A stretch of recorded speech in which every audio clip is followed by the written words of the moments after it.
Bismillahirrahmanirrahim. Assalamualaikum warahmatullahi wabarakatuh.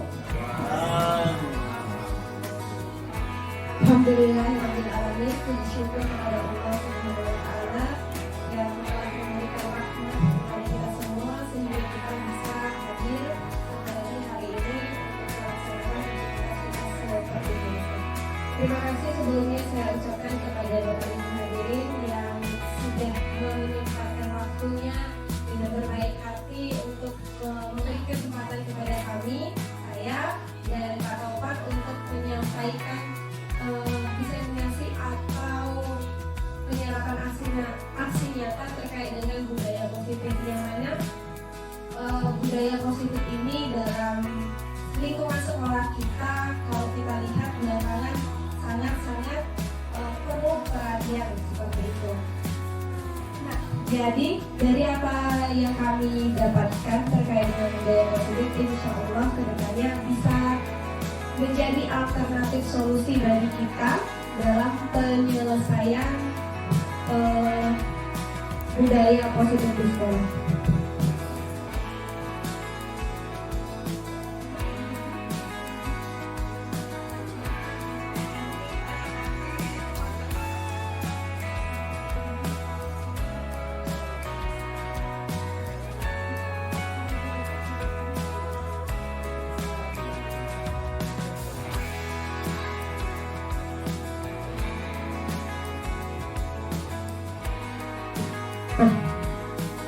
Hal ini berangkat dari sekolah adalah lembaga yang berperan penting dalam pembentukan karakter murid sebagaimana dengan tujuan pendidikan, yaitu mewujudkan profil belajar Pancasila yang belakangan ini digalakkan oleh pemerintah, yang kita kenal dengan istilah bertakwa kepada Tuhan Yang Maha Esa, berakhlak mulia, bergotong royong, berkebinekaan, berkenalan kritis dan mandiri.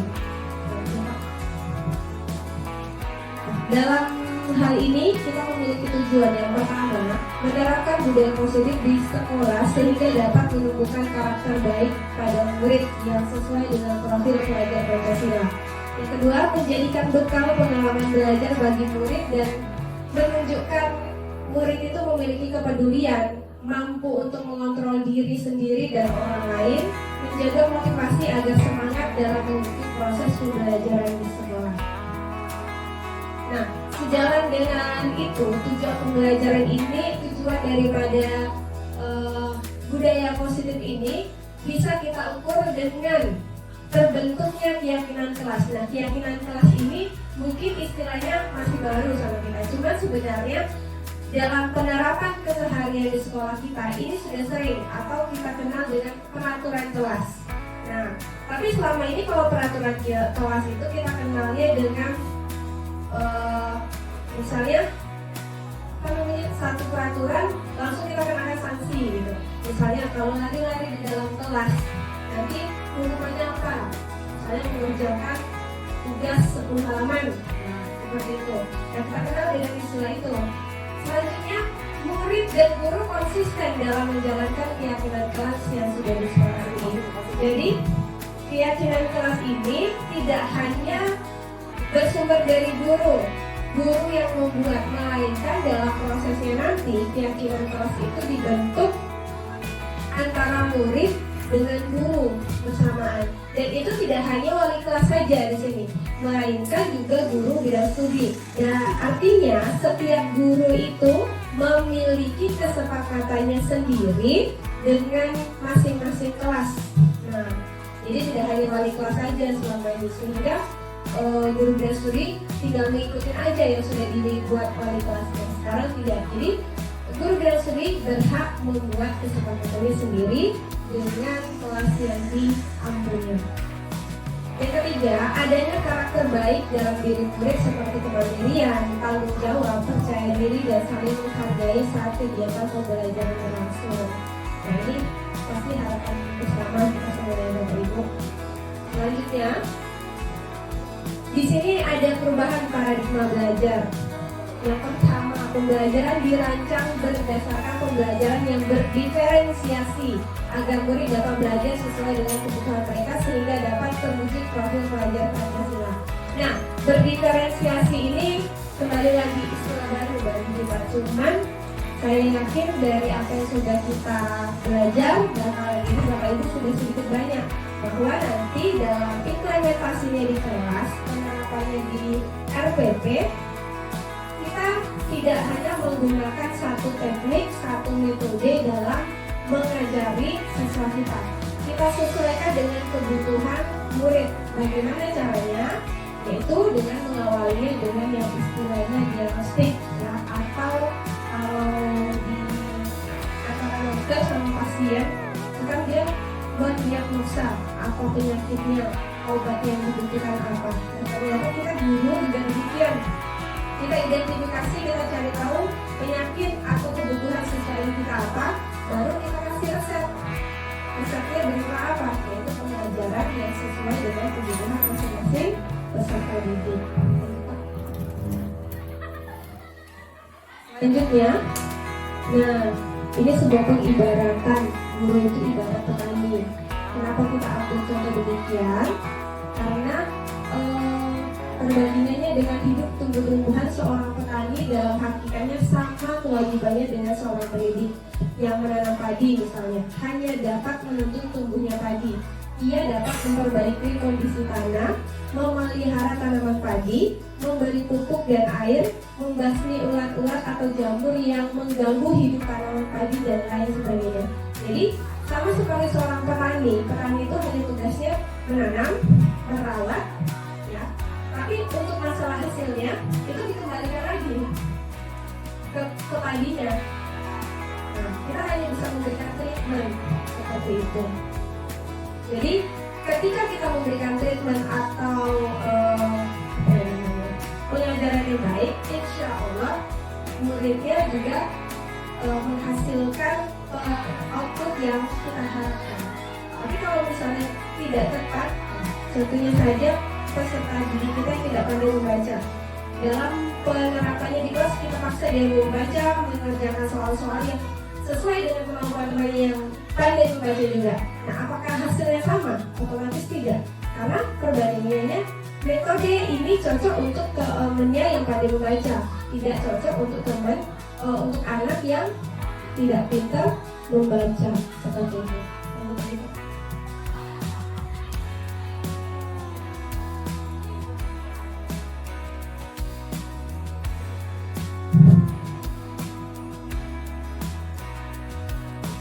Oke, lanjut.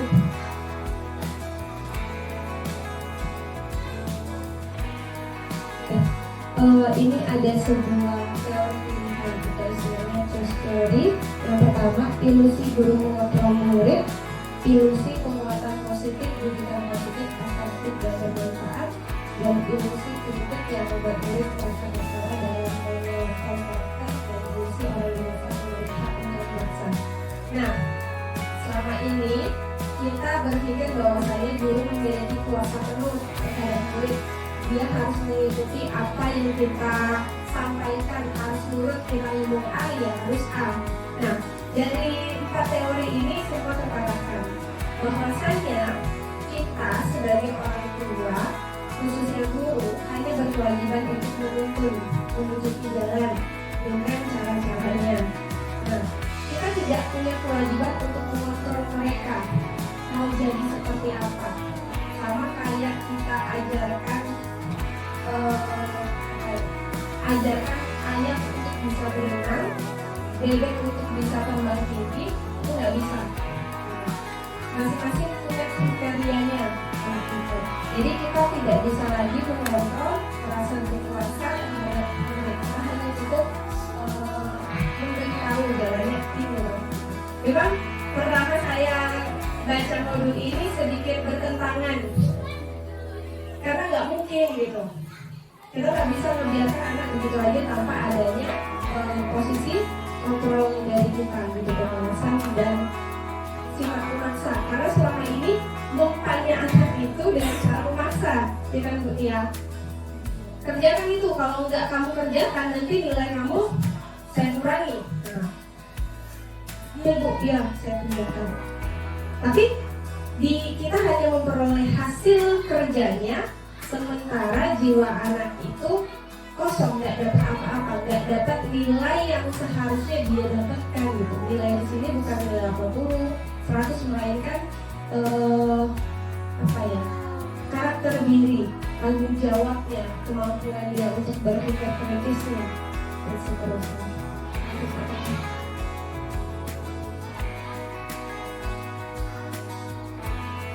Nah, dari sini masalah-masalah yang sudah kita pahami tadi, ada beberapa penawaran solusi. Yang pertama, penerapan disiplin positif.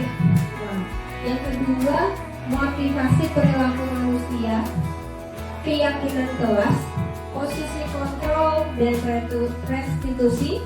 Yang terakhir, memahami kebutuhan dasar manusia. Nah, disiplin positif ini tadi kalau di IKM ataupun komunitas sekarang itu tidak ada lagi istilah hukuman, melainkan kita kenalnya konsekuensi, seperti itu. Jadi kalau hukuman itu sifatnya memaksa, mengharuskan, kalau konsekuensi itu adalah memang harus dia terima sebagai sebuah akibat perilaku atau perbuatan dari tadi. Tentunya keyakinan kelas sudah tadi. Nah, di sini yang paling penting di segitiga restitusi menurut saya. Di mana segitiga restitusi ini adalah sebuah solusi menyelesaikan masalah, di mana kita sebagai guru memposisikan diri itu bukan sebagai penghukum, bukan sebagai guru yang membuat muridnya merasa bersalah, melainkan adalah guru yang mampu berperan sebagai coach. Coach itu bahasa Indonesia-nya pembimbing, pendamping, serta manajer. Ya, posisi kita di situ. Jadi kalau di sini biasanya kalau kita di depan kelas nih, kita menjelaskan banyak lebar dengan suara capek, usianya Bu jam 7-8-9 itu kan udah sore ya, waktunya tidur siang gitu. Jadi anak ini ribut di belakang. Jadi kita ngomongin pelan misalnya. Kamu nggak dengerin Ibu? Ibu udah jelasin loh panjang lebar dari tadi. Kamu nggak dengar? Ada itu dia. Kamu nggak kasihan ya Ibu? Ibu udah capek-capek ngejelasin, tapi kamu nggak dengerin Ibu. Di sana kita sebagai guru letaknya sebagai posisi apa kira-kira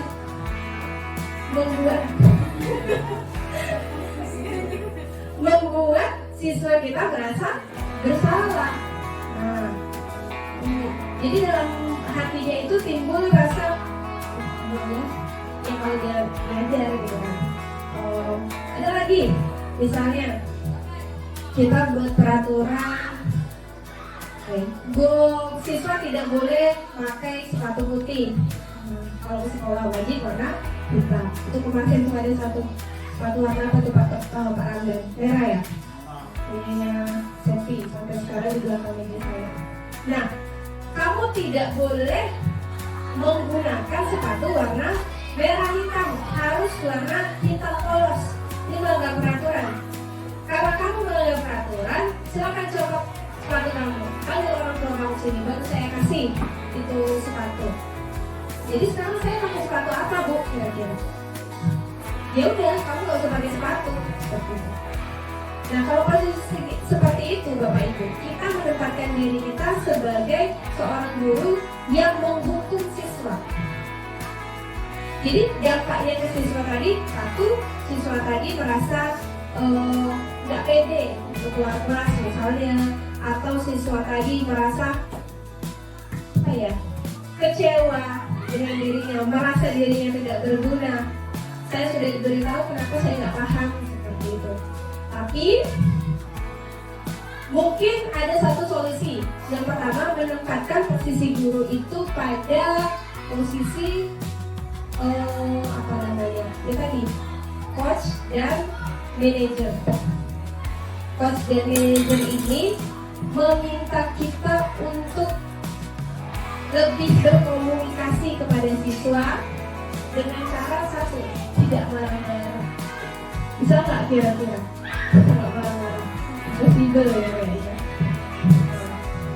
Harus ada marah-marah ya. Tapi dalam hal ini dalam segitiga restitusi kita diminta untuk saling menjernihkan pikiran, tidak melibatkan emosi di dalamnya, lebih menghindari yang namanya pergesekan.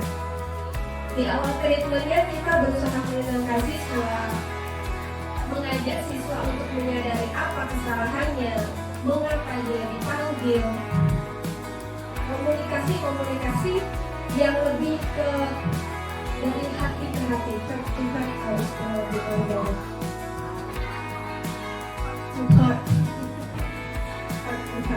Nah, itu dia. Jadi membuat siswa untuk merasa tidak nyaman, membuat siswa untuk merasa khawatir, itu kita tidak diperkenankan dalam hal ini. Jadi bagaimana kita berusaha untuk memberikan penanaman keyakinan kepada siswa bahwasanya kamu tidak boleh melakukan itu karena ini, dan kedepannya nanti kamu akan menjadi pribadi yang seperti ini jika terus melakukan hal-hal yang saat ini kamu sering lakukan. Sampai sini ada pertanyaan nggak dari Bapak Ibu?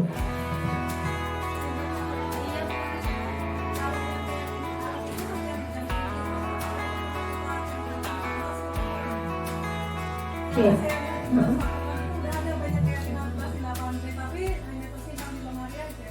Oke. Ada sebuah istilah, cara terbaik untuk mengingat itu adalah dengan menuliskan. Tidak hanya sebatas membaca, karena kalau hanya membaca saja terkadang kita lupa. Jadi cara terbaik untuk kita mengingat itu adalah dengan menuliskan. Nah, kalau tulisannya disimpan, gampang ingat nggak? Enggak, sulit. Kita harus ngebongkar lagi. Kalau misalnya nanti apa ya Pak Tokan tetap stay di situ, ya kan? Nanti misalnya pindah ke ruangan A, 9B, atau bahkan ke kantor. Nah, jadi tibanya diingatkan lagi Pak Tokan dalam kelas misalnya, kalian nggak ingat yang dengan kelas aktifan mana? Lupa Pak, di mana ya? Gitu. Jadi ada baiknya keyakinan kelas yang sudah disepakati tadi kita tempelkan masing-masing dengan cantik ya, buat bagaimana enak dilihat, mudah dibaca, dan anak itu ingat, oh ini kesepakatan yang saya buat kemarin dengan Pak Okan, dengan beres. Sama-sama dulu.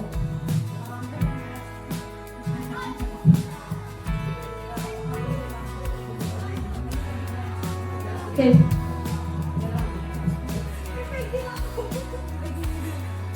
Oke. Tanya lagi Kak Idu, Pak Ranggan, kira-kira kalau mau diterapkan segitiga restitusi ini cocok nggak di sekolah kita?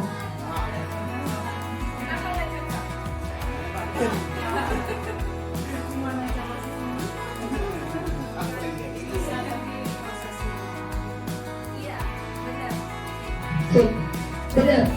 Kalau dalam ini memang prosesnya lama, membutuhkan waktu yang panjang. Tapi disitulah peran kita. Ternyata didikan kita yang sekarang ada efeknya ke dia. Contoh kemarin, masih ingat Bapak Ibu Bertus Esna, jadi nggak tahu kenapa waktu 17 tahun kemarin dia memasak alat saya berdasarkan status saya yang saya buat. Jadi ini terima kasih Ibu, nasihat Ibu waktu saya kelas 8. Waktu saya kelas 8 tentang gimana caranya menulis yang rapi terkait dengan huruf besar huruf kecil. Itu saya terima kasih sama Ibu. Nah, kenapa? Emang huruf bahasa Indonesia kamu sekarang gimana? Iya Bu, saya dipuji sama guru saya gara-gara saya sekarang dari segi penulisan itu bagus. Dan saya ingat itu kata-kata dari Ibu. Itu saya belum hapus. Jadi kalau kata saya nggak masalah dia sekarang masih seperti itu. Mudah-mudahan ke depannya dengan berjalannya waktu bisa diamalkan. Karena kalau apalagi kita guru ini namanya hidup ya kan, kita aja sebagai manusia, saya sendiri kalau mengalami sesuatu itu, disadarkan sesuatu itu nggak langsung oh iya ya, tapi terasanya nanti sebulan kemudian, 1 tahun kemudian baru terasa. Gitu juga anak kita. Jadi banyak lah, saya sudah mengajar lebih kurang 5 tahun. Nah, itu adalah beberapa siswa kalau misalnya nggak sengaja bertemu, Bu, Ibu masih ingat nggak dengan saya? Kemarin itu saya dimarahin nih. Bahkan ada kemarin saya ada ketemu siswa SMP 1, dia sekarang masuk kuliah. Iya. Dan ini Bu Setia, rombongan Andika Musliudin. Nah, itu kan siswa pertama yang dia kalau di SMP 1. Dia banyak cerita, Bu, kata Ibu gini. Itu kan kalau lihat itu tersentuh nggak sih? Tersentuh. Oke lah, kayak sekarang dia nggak terasa, tapi suatu hari, setahun, 2 tahun, bahkan 5 tahun yang akan datang, dia menyadari apa nasihat kita. Artinya kan penanaman budaya positif, karakter-karakter tadi yang kita harapkan nyampe ke dia. Ya, namanya kita hidup ya, nggak langsung start. Mie instan aja nggak langsung berubah jadi mie yang enak dimakan, perlu dia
mengorasikan kita tanamkan ke dirinya, benar nggak? Seperti itu. Jadi mudah-mudahan dari penjelasan ini bisa kita ambil banyak sisi baiknya. Soalnya saya sudah melakukan aksi nyata itu dengan siswa kelas 7 dan 9. Pertama itu Erwin. Kasusnya dia ini melempar temannya dengan kertas yang mana kertas itu berisikan kata catatan. Biasalah yang mau baca tulisan ini anak titik-titik gitu kan. Di depan kepalanya temannya baca gitu. Dia ngamuk kan temannya suka apa ini gitu kan. Itu realnya seperti itu. Kemudian saya buat ibaratnya kaulang dalam bentuk video rekonstruksi. Nanti deh saya share ya gimana. Jadi saya rekonstruksi gimana kamu lakukan apa yang kamu tuliskan, coba lakukan. saya videokan seperti itu. Lalu saya terapkan raya segitiga restitusi tadi kepada yang kelas 7A itu si Erwin namanya. Jadi komunikasi dan gak nyangka keluar satu kalimat mutiara dari dia. Kalimat mutiaranya, perbuatan buruk itu akan menghasilkan yang buruk. Saya nggak mancing, dia sendiri yang mengeluarkan kalimat itu. Jadi mungkin dari pembuatan video rekaan, tapi dalam segitiga restitusinya itu nyata karena pure kejadian itu terjadi kemarin dan dia sendiri yang melakukan. Dan dalam proses komunikasi itu dia sadar bahwa saya dalam kalau bergaul dengan teman itu harus berkata yang santun, bagaimana caranya, dan kedepannya harapan dia dari proses perubahan yang dia lakukan dengan menghargai teman seperti apa, itu juga diutarakan lagi. Jadi panjang komunikasinya. Jadi kalau segitiga restitusi ini kayak mama ke anak jatuhnya, ya bapak ke anak seperti itu, dari hati ke hati. Memang mungkin sulit, tapi mudah-mudahan sekarang kita lakukan, kedepannya entah itu kapan bisa kita lakukan. Jadi mungkin hanya sekian yang dapat saya sampaikan, lebih dan kurangnya nanti kita diskusikan lebih lanjut lagi. Untuk video bagaimana proses melakukan segitiga restitusi, coba nanti Alicia buat ya dari saya. Wassalamualaikum warahmatullahi wabarakatuh.